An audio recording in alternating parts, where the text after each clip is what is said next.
कृषी मंत्री माणिकराव कोकाटेंना नाशिक कोर्टानं जामीन मंजूर केलाय। त्यामुळे कोकाटेंना अटकेपासून तात्पुरता दिलासा मिळालाय। माणिकराव कोकाटेंचे बंधू विजय कोकाटेंनी 50,000 रुपये भरून जामीन घेतला। कागदपत्रांच्या फेरफार प्रकरणी माणिकराव कोकाटे आणि त्यांचे भाऊ विजय कोकाटेंना नाशिक जिल्हा कोर्टानं 2 वर्षांचा कारावास आणि 50,000च्या दंडाची शिक्षा सुनावलेली आहे।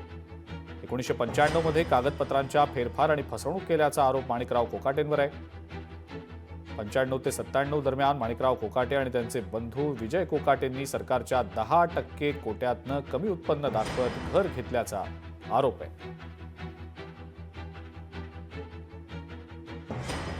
माझा आणि दुबळे साहेबांचं राजकीय वैर होतं आणि त्या वैरत्वापोटी त्यांनी सरकारला सांगून माझ्यावरती केस केलेली होती। त्या केसचा निकाल 30 वर्षानंतर आज पहिल्यांदा लागलेला आहे। मेहरबान न्यायालयाने त्याचा निकाल सोडवलेला आहे। निकालपत्र हे मोठं आहे, 40 पानाचं आहे। मी अजून वाचलेलं नाही। वाचून त्या संदर्भात मी आपल्याला व्यवस्थितपणे मार्गदर्शन करेन आणि त्यासाठी मी अपील या ठिकाणी करण्याचा निर्णय घेतलेला आहे। जे काही न्यायालयीन प्रकरण झालंय किंवा त्यातून काही जो आदेश आलाय त्यावर जे काही आता माणिकराव कोकाटेची पुढे त्यावर जे काही कायदेशीर मार्ग काढतील किंवा जे काही नियमात आहे ते होईल।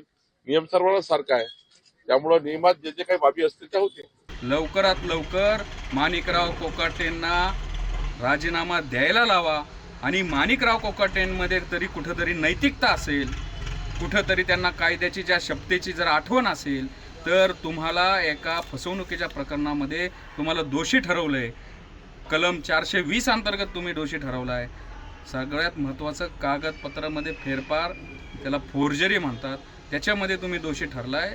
तर नैतिकतेच्या मुद्द्यावर लवकरात लवकर तत्काळ तुम्ही राजीनामा द्यावा, अन्यथा महाराष्ट्रामध्ये जनता रस्त्यावर उतरेल आणि अशा प्रकारचा जो गुन्हा सिद्ध झालेला मंत्री आहे याला आम्ही बिलकुल त्यांच्या मंत्रिपदावर आम्ही थांबून देणार नाही। काही कागदपत्रांमध्ये माणिकराव कोकाटेजी व त्यांच्या बंधूंनी फेरफार केली आणि अशा प्रकारचा ती तक्रार होती।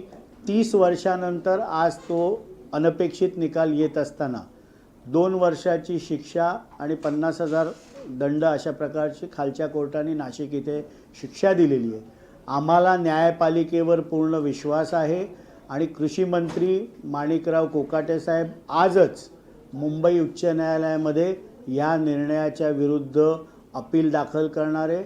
आम्हाला विश्वास आहे की खालच्या कोर्टाच्या या शिक्षेविरुद्ध त्यांना स्थगिती मिळेल। ही न्यायालयीन प्रक्रिया आहे आणि न्यायदेवतेवर आमचा पूर्ण विश्वास आहे, त्यामुळे राजीनामा देण्याचं कुठलं कारणच नाही। पूर्ण जे कलम जे आहे सगळ्या मिळून त्यांनी 2 वर्ष शिक्षा भोगायची। ऍक्च्युली त्याच्यामध्ये 420 जो सेक्शन आहे तो कोर्टाने त्यांना 2 वर्ष शिक्षा आणि 10,000 फाईन दिलेला आहे आणि तो 468 जो कलम आहे त्याला 2 वर्ष आणि 10,000 फाईन दिलेला आहे आणि जो 474 सेक्शन आहे त्याला 2 वर्ष शिक्षा आणि 10,000 फाईन। तर कॉन्करंट शब्द वापरला त्याच्यामुळे आता यांना फक्त यामध्ये 2 वर्ष शिक्षा भोगायची आहे आणि 50,000 फाईन भरला आहे आणि त्यामध्ये कोर्टाकडे त्यांनी जामीन अर्ज दाखल केला होता। कोर्टाने जामीन अर्ज मंजूर केलेला आहे। तर यामध्ये जी त्यांना शिक्षा झालेली आहे तर ते वरती अपील सेशन कोर्टात दाखल करतील। अपील दाखल केल्यानंतर ही जी खालची जी आहे ती शिक्षेची स्थगिती होईल आणि पुढे अपील चालेल। लोकशाही मराठी ऐका, पहा, जागरूक रहा।